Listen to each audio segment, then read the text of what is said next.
spent 34 years of my life building reinforced concrete structures that were meant to last for centuries. I thought I was an expert in foundations and stability, but it took exactly 30 seconds to realize that the only structure that truly mattered, my marriage, was crumbling into dust because of my own emotional neglect. My name is Arthur. I am 72 years old, and the heavy silence of this Chicago apartment today is the exact price I am paying for my arrogance. At my age, you stop lying to yourself. You realize that the gray hair and the lines on your face aren't just signs of time, but the map of every mistake you were too proud to fix when you had the chance. I have a comfortable pension and a house full of expensive furniture, but none of it can speak back to me. None of it can forgive me. Before we continue, I want to ask you to subscribe to the channel and like the video, besides leaving your opinion in the comments about it. Many of you watching this right now think you are doing the right thing by working yourselves to the bone for your families.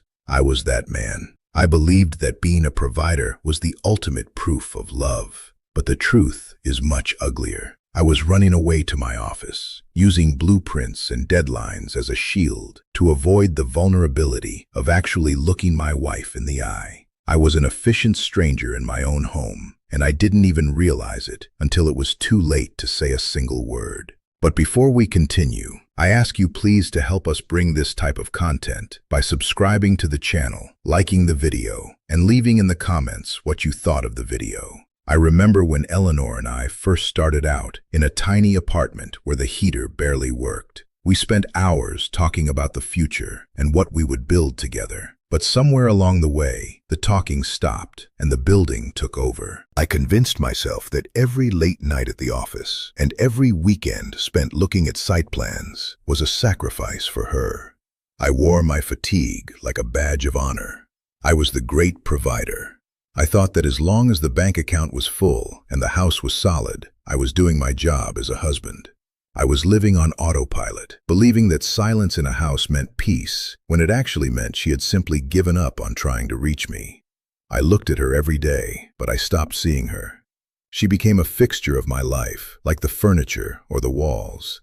I assumed she would always be there in the background of my success, waiting for a retirement that I kept pushing further away. You probably do the same thing. You tell yourself you are doing it for them, while you ignore the person sitting right across from you. My illusion shattered on a Tuesday morning that started like any other.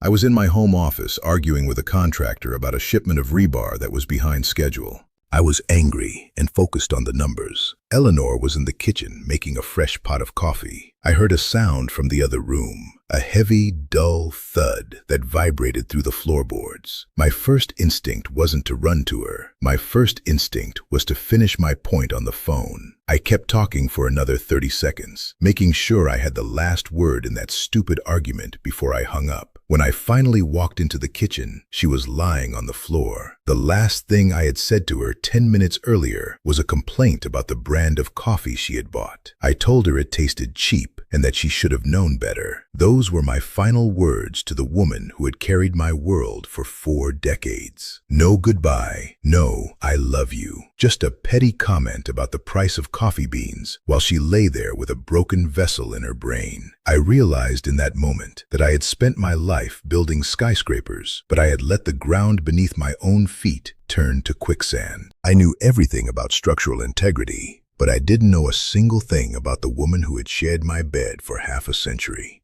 I was a stranger in a house I had paid for, and now the silence is the only thing left to remind me of what I threw away.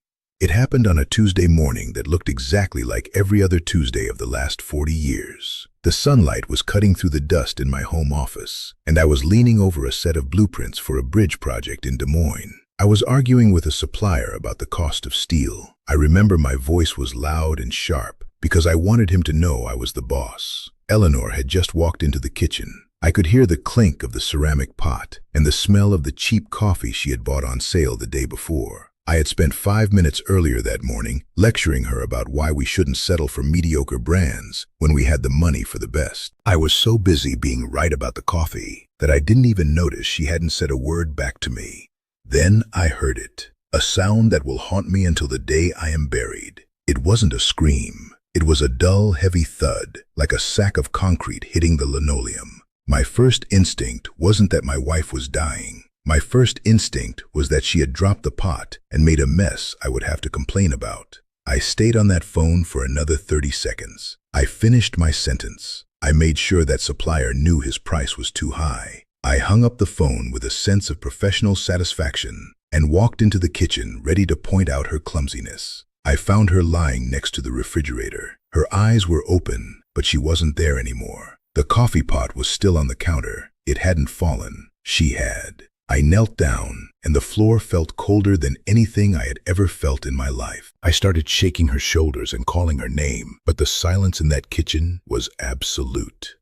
I realized then that my last words to the woman who had sacrificed her entire life for me were a complaint about a $3 bag of coffee beans. I was an expert on foundations, but I had let the woman who was the foundation of my existence collapse while I was worried about the price of rebar. That was the moment the man I thought I was died, right there on the kitchen floor with her. I stood there in my expensive suit with my pension and my degrees, and I felt like the smallest, most pathetic thing in the world. I had built skyscrapers, but I couldn't even say goodbye to my wife. The wound opened that day, and it has never closed. Every time I make a pot of coffee now, I hear that thud. I see her eyes. I feel the weight of every word I never said, and every time I chose a contract over a conversation. It is a pain that doesn't go away, because it is a pain I earned through my own coldness. I spent the first 6 months after the funeral trying to bury my shame under the same mountains of paper that had kept me away from Eleanor for decades. I told myself that if I just managed my investments better, or if I renovated the beach house she always wanted to visit, I could somehow balance the ledger of my life. I was still thinking like an engineer, trying to use math to solve a hole in my soul. I tried to call my son Mark more often, but our conversations were as hollow as a vacant foundation. I would talk to him about his career and his market shares, because I did not know how to ask him if he was happy, or if he remembered the sound of his mother's laughter. I tried to buy his time with expensive gifts for my grandkids, thinking that if the boxes were big enough, they would cover the fact that I had been a ghost in their lives for 40 years. But Mark is my son in every way. He is cold and efficient, and he treats my calls like a distraction from his own deadlines. I saw my own reflection in his indifference, and it terrified me. I realized that my false belief was not just that money was love, but that I could control the timing of when I became a husband and a father. I thought I could put my family in a storage unit until I had finished building my legacy. You probably think you have a deal with time, too. You think you can be a machine now, and a human being later. You tell yourself that once the mortgage is paid, or once the kids graduate, then you will finally sit down and listen to what your wife is trying to tell you with her sighs and her long silences. It is a lie. Life does not have a pause button, and the people you love are not projects you can finish on your own schedule. I tried to hide behind my pride and my accomplishments, but the leather chairs in this room do not feel like success anymore. They feel like tombstones. Every time I looked at my bank balance, I felt even more bankrupt. I was trying to use the very things that destroyed my marriage to try and save what was left of my family. And it was like trying to put out a fire with gasoline. I kept my ego intact because it was the only thing I had left to hold on to. But all it did was ensure that the walls around me got thicker and colder. You are likely sitting there right now thinking that your hard work is your armor. You think that because you provide the best, you are the best. I am here to tell you that an empty house with a golden roof is still a prison. I tried to fix the unfixable with the same tools that broke it, and all I did was waste the few years I have left wallowing in my own arrogance. Do not make the mistake of thinking your importance at work translates to importance at home. When you are gone, your company will replace you in a week, but the space you left empty in your wife's heart will stay empty forever. I tried to be right until the very end, and now I am right, and I am completely alone. The real turning point didn't happen at the funeral or the day I found her on the kitchen floor. It happened 4 months later when I finally gathered the courage to open the top drawer of her nightstand. I expected to find jewelry or old letters, but instead I found a small blue notebook. It wasn't a diary of grand events. It was a log of small moments. June 12th. Arthur came home late again. but looked so tired I didn't want to bother him with my day. October 3rd. He forgot our anniversary, but the new kitchen tiles look beautiful, so I should be grateful. Reading those words was like taking a physical blow to the chest. I had spent decades telling myself that my long hours and my obsession with success were a gift to her. But in that cold, quiet bedroom, I finally saw the truth for what it was. My work wasn't a sacrifice. It was a hiding place. I used my career to escape the terrifying responsibility of being emotionally present. I was an architect of steel and stone because those things were easy to understand and easier to control. People are messy and feelings are unpredictable, so I chose the blueprints over the woman. I realized that while I was busy building a legacy, I was systematically dismantling the only thing that actually mattered. I wasn't a great man providing for his family. I was a coward who used a paycheck to buy his way out of intimacy. That revelation broke me in a way no professional failure ever could. I looked at that house full of expensive things, and I didn't see success anymore. I saw a museum of my own neglect. I finally understood that you can build the strongest foundation in the world, but if the person living inside it feels invisible, the house is already a ruin. I stopped being the hero of my own story that day. I saw myself for exactly who I was, an old man who had won every professional battle and lost the only war that counted. It was the moment I stopped mourning her death and started mourning the way I had let her live. And that is when the weight of the silence finally became unbearable. I sit here in this leather chair, and I look at the balance of my bank account, and I realize that money is the most cowardly substitute for love that a man can invent. We tell ourselves that we are providers, that we are soldiers fighting for our family's futures, while we use that very fight as an excuse to ignore the present. I fell into the provider trap. I thought that paying for the best schools and the newest cars was the same as being a father and a husband. It is not. You can buy a roof with a check, but you only build a home with your time. A house is just a structure of wood and stone until you fill it with the sound of your own voice, acknowledging the person who lives there. Stop treating your wife like a piece of furniture that will always be in the same corner of the room. I assumed Eleanor was eternal. I treated her like the walls of this apartment, something that didn't need my attention because it was already there. But love that is not cultivated every single day does not just sit there waiting for you. It goes into a deep sleep, and then it slowly withers away until there is nothing left but the habit of being together. Do not wait for a special occasion to notice her. Notice her now, while she is still breathing the same air as you. I also had to be right. I was an engineer, and I believed in logic and facts, and I used them like weapons to win every petty argument we ever had. I won the debates about the budget, the vacations, and the brand of coffee. And look at where being right got me. I have the victory, and I have a tomb of a house where no one speaks to me.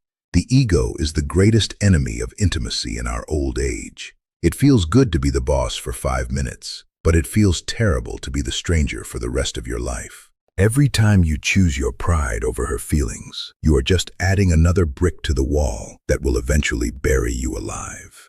And please stop saving your affection for a rainy day or a milestone. I practiced an economy of emotion, thinking that if I said I love you too often, the words would lose their value. I saved the compliments and the soft words for anniversaries and birthdays. But life does not happen on anniversaries. Life happens in the middle of a Tuesday afternoon when the coffee is brewing and the light is hitting the floor just right. The tragedy of getting old is not that we run out of time, but that we run out of chances to say what we should have said 40 years ago. Regret is the only thing that grows when you stay silent. Don't be like me and think you have forever to be kind. You don't have forever. You only have this moment before the silence takes everything. I look at this photo of Eleanor on the side table, and then I look at the balance in my bank account, and I feel a disgust that I cannot put into words. I spent a lifetime calculating the strength of steel and the depth of foundations, but I was too blind to see that I was living in a house of cards. I would trade every single penny I ever earned and every title I ever held just for 5 minutes in that kitchen before she fell. 5 minutes to take the phone out of my ear and put it in my pocket. 5 minutes to walk over to her and tell her that she was the only thing that ever mattered, and that the coffee tasted like heaven because she was the one who made it. But those 5 minutes are gone, and they are never coming back. You sitting there watching this right now, you still have your 5 minutes. You are probably holding a phone or sitting at a computer, while the person who sacrificed her youth and her dreams for you is in the next room or sitting right across from you. Do not wait for a funeral to realize how much you love her. Do not wait for the silence to become your only companion before you decide to speak. Get up, right now. Put down your phone. Walk into the other room and look her in the eyes. Really look at her. Tell her that you see her. Tell her that you appreciate the life she built around your silence. Do it before the clock stops, because when it does, no amount of money or success will fill the hole in your soul. Don't be an architect of ruins like I am. Go to her now, while there is still a heartbeat to answer yours. Stay with her, because the blueprints of your life mean nothing if the heart of the home has already stopped beating. Act now, before you are left with nothing but shadows and the echoes of words you were too proud to say.